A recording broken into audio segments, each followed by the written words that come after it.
Welcome to Lancaster County Democrats Watchful Citizen Show. Today's guest is Jane Raybould, who is running for Lancaster County Commissioners for District Number 1, right, Jane? That's correct. My name's Baier, and we're going to go and have a great conversation. I want to learn more about you, Jane. Were you born and raised here? Yes, I was. I was born and raised in Lincoln, and I went to Blessed Sacrament School, went to Pius X High School and graduated, and then I went on to Creighton University in Omaha and graduated with a degree in political science and French and business background. And then I went on to start my graduate studies at Bloomington, Indiana University. And then I finished up my master's at Georgetown University. Wow. And what was your master's in? My master's is in Russian area studies, and my specialty is actually Soviet economics. How interesting. So it really complements my business and economic background. That is very interesting.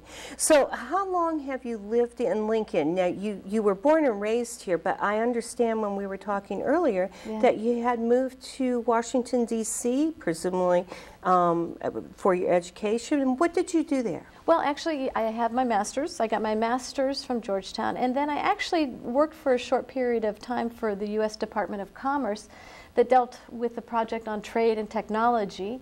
And then my husband and I, we married there, we raised our family there, and I had the good fortune of working for a wonderful trade association. I was the executive assistant, and it was for the District of Columbia Building Industry Association. So we worked with a lot of commercial builders and developers, attorneys, architects, accountants, lenders that really dealt with commercial development and also neighborhood revitalization.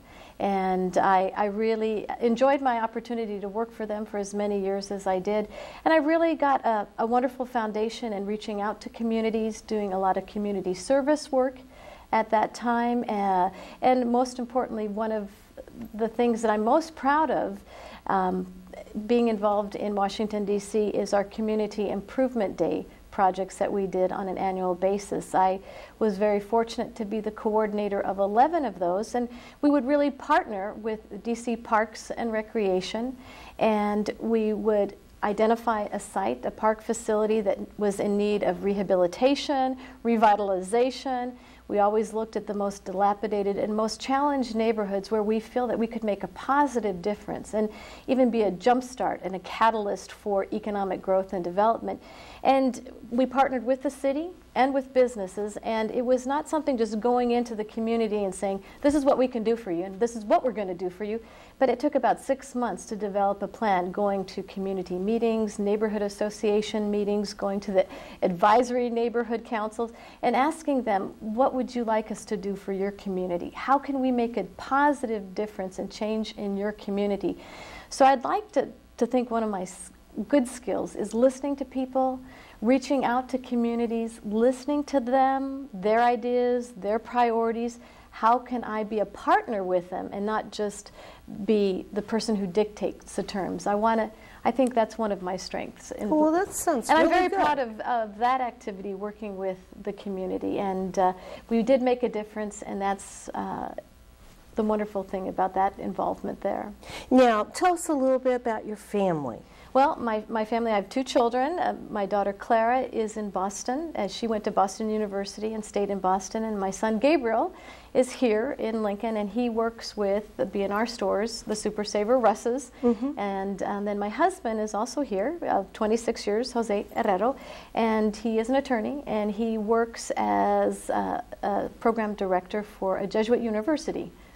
Well, very good. Now, you mentioned B&R stores. What's your role with them? Well, I'm vice president and director of buildings and equipment, and that is really one of the reasons why I came back to Lincoln. I, of course, miss my family here, but I really wanted to help out with our family business, and many people are probably familiar with Super Saver and Russ's, but they probably don't know that we're an employee-owned company, and we were one of the very first employee-owned companies in the state of Nebraska. Wow. And what does that mean, employee-owned? Well, it means that everybody, it's an ESOP, and they have stock ownership and stock options, and it's really where your blood, sweat, and tears, and that's the equity that you put in the company. So in addition to all the wonderful benefits and maybe your 401k, you're also taking, after retirement, you're taking value, and it's a pretty sizable nest egg with you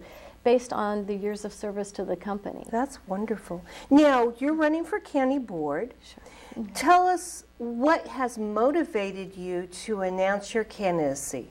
Well, I've always been involved in the community, and I know since I've been back to Lincoln, I've been involved in a number of charitable organizations. I know I'm very proud to be involved with the American Heart Association, and I know that the stores, last year, in our stores, Super Saver Russ's, we raised the most amount of money for the American Heart Association for the Heart Walk, and everybody knows that heart disease is the #1 killer, and so we're very involved in health initiatives. But being involved in the community was one thing. Getting involved in last year's Democratic caucus was wonderful, a fascinating opportunity, and also being involved as a delegate to the National Convention was fantastic. But there's a lot of things that compel me to really go in the direction of public service. And I think the one thing that I'm also involved in is with the Nebraska Democratic Women's Caucus. And one of our missions is really to encourage women to embrace public service and to run for political office. In the state of Nebraska, we're ranked 35th.